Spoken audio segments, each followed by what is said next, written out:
Hello, my name is Kimberly Alpin Torres, and this is my informative speech.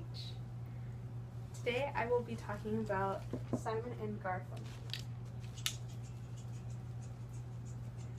Could you imagine yourself starting a band with your childhood friend? Well, essentially that's what Simon and Garfunkel did.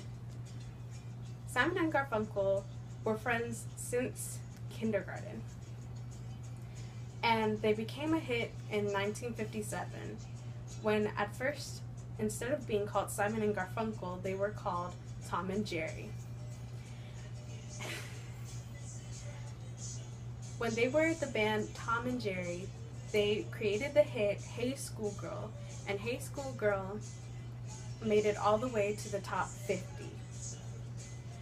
Now, Simon and Garfunkel tried to make more music by producing more songs. Simon was more in charge of the songwriting, while Garfunkel was more of harmonizing with Simon. Unfortunately,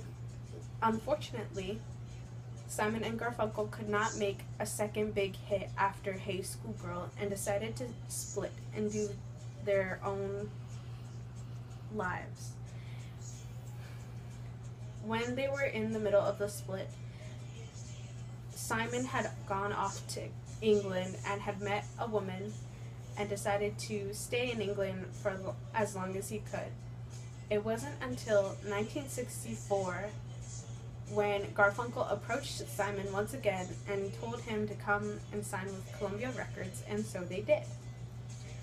When they signed with Columbia Records, they decided to lose the stage name of Tom and Jerry and instead use their real names of Simon and Garfunkel. When the first album they released for Columbia Records was an unsuccessful acoustic debut album. It was not as famous with the crowd because during this time it was more of rock and roll and Beatlemania. It was very hard for Simon and Garfunkel to compete with. But there was also one great figure of music that was starting to revolutionize the folk genre and was making moves for people like Simon and Garfunkel, and that was Bob Dylan. Bob Dylan's producer was Tom Wilson, and Tom Wilson was also trying to help launch the career of Simon and Garfunkel. So he knew what to do, just as Bob Dylan would do with using the folk pieces in his music, but also putting a pop twist to it. Thomas Wilson decided to use the song The Sound of Silence from Simon and Garfunkel and decided to poppinize it with electric guitar, bass, and drums.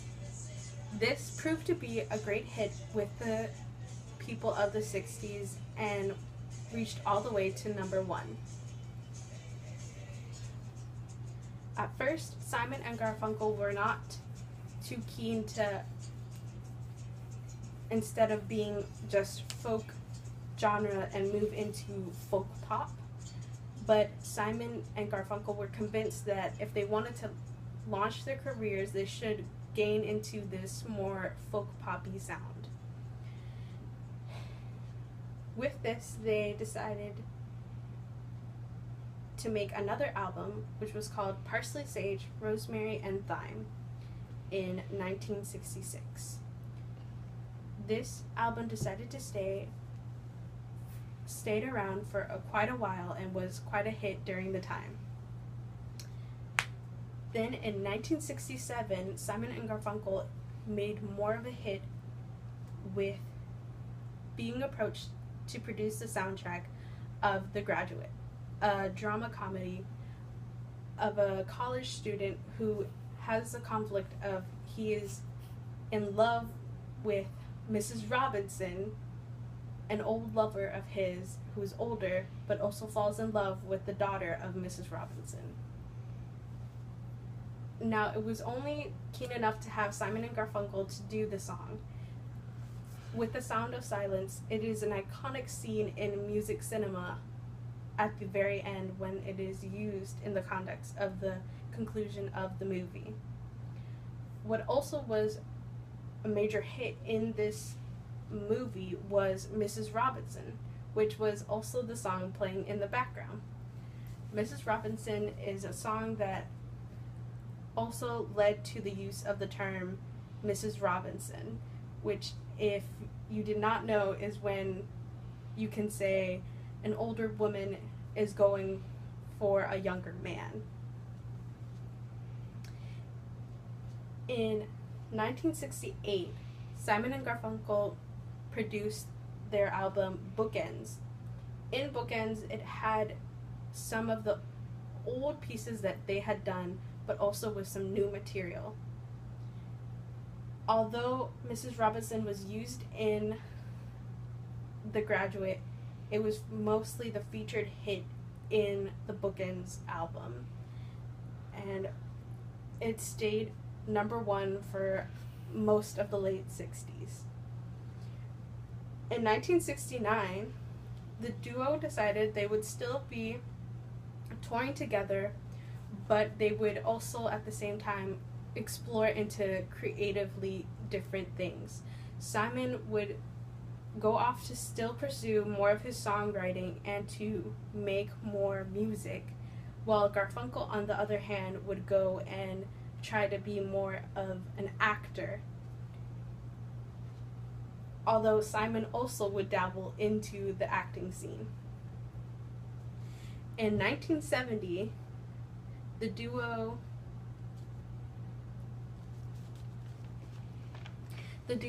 came out with their last and final studio album, which is Bridge Over Troubled Water. Bridge Over Troubled Water had 4 single hits, which were The Boxer Cecilia, El Pasa, and Bridge Over Water. These hits stayed on the top charts for 10 whole weeks. At the end of 1970, the duo decided to split. Although it was not official at the time, they decided they had too many creative differences and would not come up with any more new material. To this day, Simon and Garfunkel still tour around and will perform for their fans their old hits, which is always something that anyone who's aspiring artist in the folk genre can relate to, for the beautiful lyrics that Simon and Garfunkel had in their songs and the beautiful melodies that they shared. Thank you.